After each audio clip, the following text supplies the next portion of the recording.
চব্বিশের বাংলায় আমরা মনে করেছি যে বৈষম্য দূর হয়ে গেছে, কিন্তু আসলে বরিশালের রায়ের দ্বারা স্পষ্ট হয়ে গেছে যে না, বাংলাদেশে বৈষম্য দূর হয় নাই।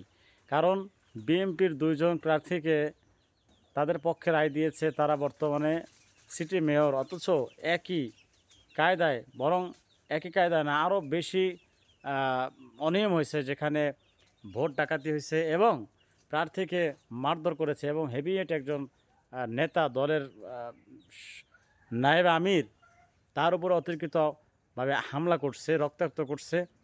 এরকম একজন প্রার্থী তিনি মামলা করছেন, মামলা স্থগিত করলেন বাংলাদেশের আইন, বাংলাদেশের কোর্ট। তাহলে বোঝা গেল এই দেশের বৈষম্য এখনও দূর হয় নাই।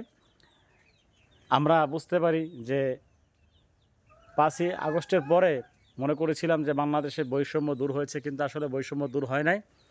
এখন এই জন্য আবার মনে হয় আন্দোলন করা লাগবে। নচেত আজকে বরিশালে শাইখে চরমনাইয়ের সিটির নির্বাচনের আজকে রায় দেওয়ার কথা ছিল, সেখানে রায় আজকে তার বিপরীত গিয়েছে, তার বিপক্ষে গিয়েছে, রায়কে স্থগিত করছে। এটা আসলে আমরা মানতে পারি নাই। এটা অন্তত 24-এর বাংলাদেশে আমরা মানতে পারি না।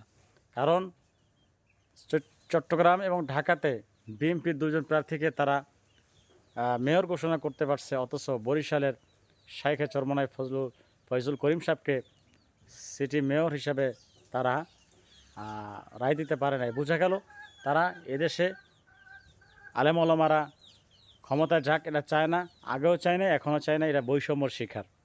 আজকে এরকম ঘটনা যদি তাদের হইতো, তারা আজকে অনেক কিছু করে ফেলতো, অনেক আন্দোলন করতো। কিন্তু আন্দোলন ইসলামী আন্দোলনের পক্ষ থেকে হয়েছে, কিন্তু তারপরও এই আন্দোলনের কোনো ফল আমরা পাই নাই।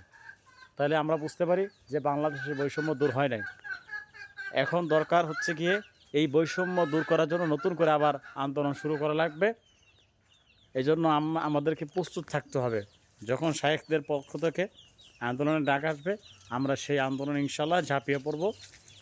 এরকম একটা প্রস্তুতি আমাদেরকে নিয়ে রাখতে হবে। দেখা যাক সামনে কি হয়।